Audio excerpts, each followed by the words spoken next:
बिस्मिल्लाहिर्रहमानिर्रहीम। अस्सलाम वालेकुम। मैं अमेरिका से अरशद सीना। एक जुमला है पंजाबी में तो बहुत ज़्यादा फेमस है कि तुसी कौन होंदे हो।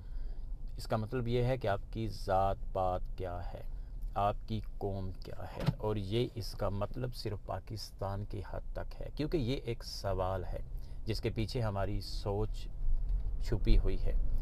और ये वही सोच है जो सीना बसीना हम में मुंतकिल होती रही है, हो रही है और होती रहेगी तब तक जब तक कि हम अपने हाथों से इसे मार नहीं देते।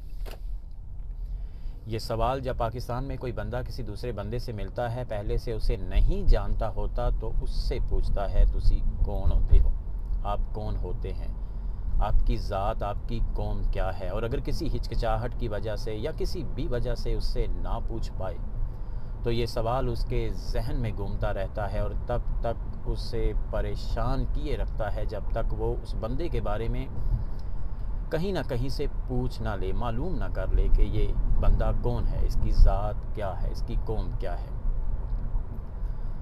यही सवाल जब पाकिस्तान से बाहर निकलता है तो इसका मतलब चेंज हो जाता है। अमेरिका की अगर बात कर लें, जैसे कि मैं अमेरिका में रह रहा हूं, तो यहाँ की अगर मैं बात करूं तो ये सवाल जब यहाँ कोई बंदा हमसे अमेरिकन पूछता है या व्हाटएवर किसी दूसरी कंट्री से आया हुआ बंदा पूछता है, तो उसका मतलब ये होता है कि आप किस मुल्क से आए हैं। और अगर बहुत डीपली गुफ्तगू हो जाए तो वो हमसे हमारे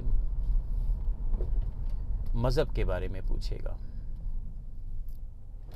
ना कि ज़ात पात के बारे में।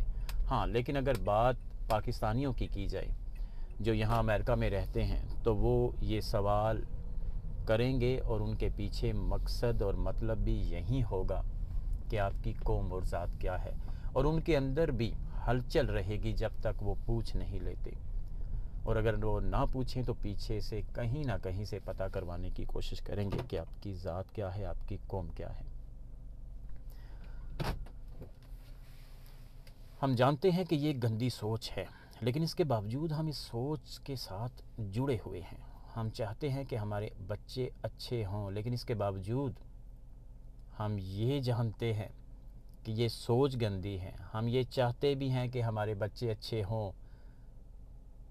फिर भी ये सोच उन तक मुंतकिल कर रहे हैं।